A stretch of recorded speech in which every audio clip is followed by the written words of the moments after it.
सर्वप्रथम तो जय श्री कृष्ण। आज हम लोग एक कथा सुनेंगे।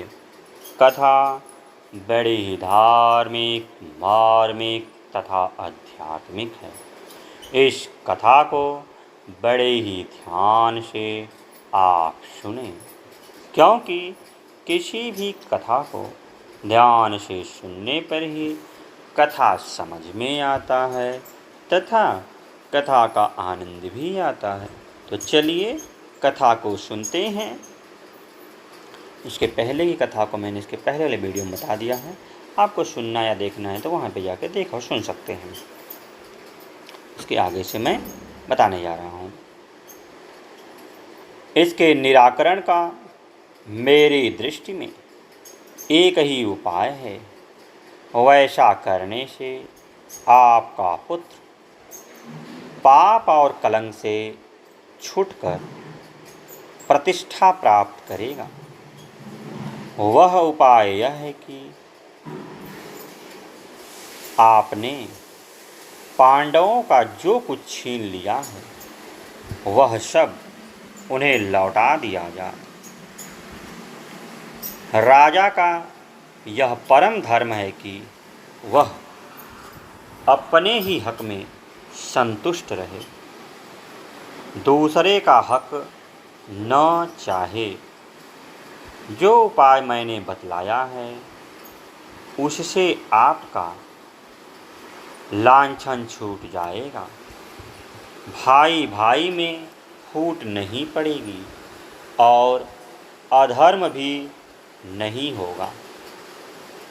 यदि आपके पुत्रों का तनिक भी सौभाग्य शेष रह गया हो तो शीघ्र से शीघ्र यह काम कर डालना चाहिए। यदि आप मोहवश ऐसा नहीं करेंगे तो सारे कुरुवंश का नाश हो जाएगा। यदि आपका पुत्र दुर्योधन प्रसन्नता से यह बात स्वीकार कर ले तब तो ठीक है, अन्यथा परिवार और प्रजा के सुख के लिए उस कुलंक और दुरात्मा को कैद करके युधिष्ठिर को राज सिंहासन पर बैठा दीजिए। युधिष्ठिर के चित्त में किसी के प्रति राग द्वेष नहीं है, इसलिए वे ही धर्मपूर्वक पृथ्वी का शासन करें। दुःशासन भरी सभा में भीमसेन और द्रौपदी से क्षमा याचना करें। और तो क्या कहूँ, बस इतना ही करने से आप कृतकृत्य हो जाएंगे। विदुर जी की यह मंत्रणा कितनी सच्ची, हितपूर्ण, धर्मयुक्त और निर्भीक। परंतु जिस प्रकार मरणासन को औषधि अच्छी नहीं लगती, उसी प्रकार धृतराष्ट्र को विदुर जी की यह सलाह पसंद नहीं आई। वे विदुर जी पर खींच गए और बोले, विदुर, अब मुझे तुम्हारी कोई आवश्यकता नहीं है। तुम्हारी इच्छा हो तो यहाँ रहो अथवा चले जाओ।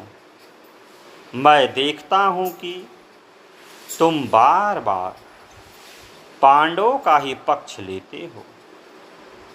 भला मैं उनके लिए अपने पुत्रों को कैसे छोड़ दूँ? विदुर जी ने देखा अब कौरव कुल का नाश अवश्य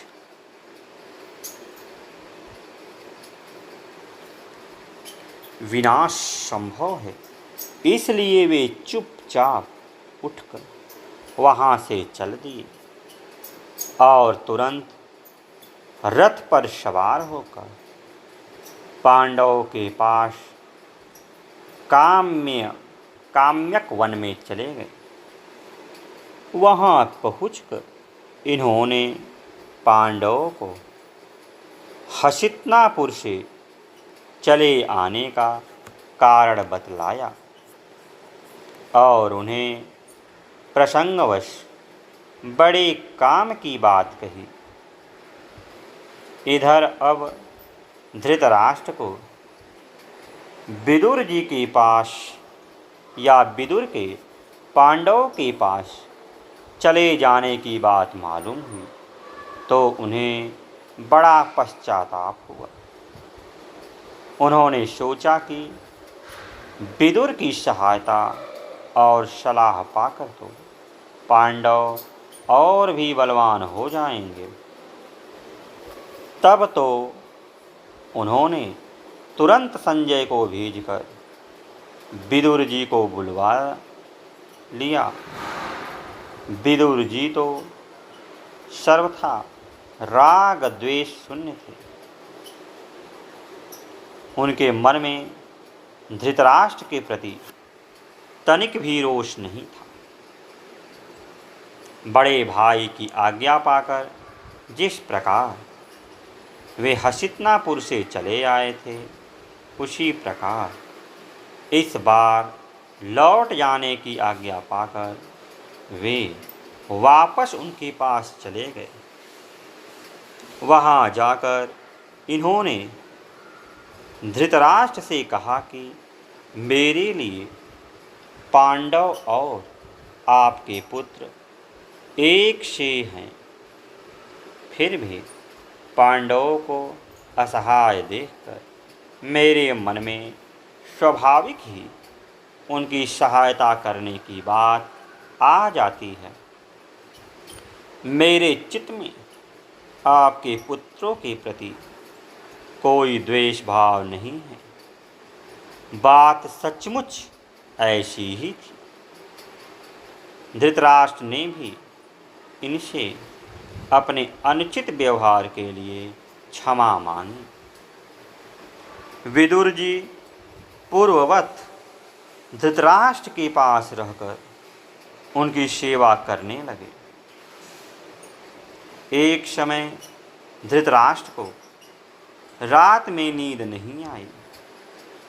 तब उन्होंने रात में ही विदुर जी को बुलाकर उनसे शांति का उपाय पूछा। उस समय विदुर जी ने धृतराष्ट्र को धर्म और नीति का जो सुंदर उपदेश दिया वह विदुर नीति के नाम से उद्योग पर्व के 33 से 40 तक 8 अध्यायों में संग्रहित है। वह स्वतंत्र रूप से अध्ययन और मनन करने की चीज़ है। संक्षिप्त महाभारत के प्रथम खंड में पृष्ठ 476 से 495 तक उनका अविकल अनुवाद छापा गया है। विदुर जी के भाषण को सुनकर धृतराष्ट्र से उनकी तृप्ति नहीं हुई। उन्होंने उनके मुख से और भी कुछ सुनना चाहा। उन्होंने कहा, राजन, मुझे जो कुछ सुनाना था वह मैं आपको सुना चुका। अब ब्रह्मा जी के पुत्र सनत सुजात नामक जो सनातन ऋषि हैं वे ही आपको तत्व विषयक उपदेश करेंगे। तत्वोपदेश करने का मुझे अधिकार नहीं है, क्योंकि मेरा जन्म शूद्रा के गर्भ से हुआ है। यह कहकर उन्होंने उसी समय महर्षि सनत सुजात का स्मरण किया और वे तुरंत वहाँ उपस्थित हो गए। तो आज के लिए इतना ही। फिर किसी दिन अन्य वीडियो मिलते हैं। तब तक के लिए जय श्री कृष्ण, जय श्री कृष्ण।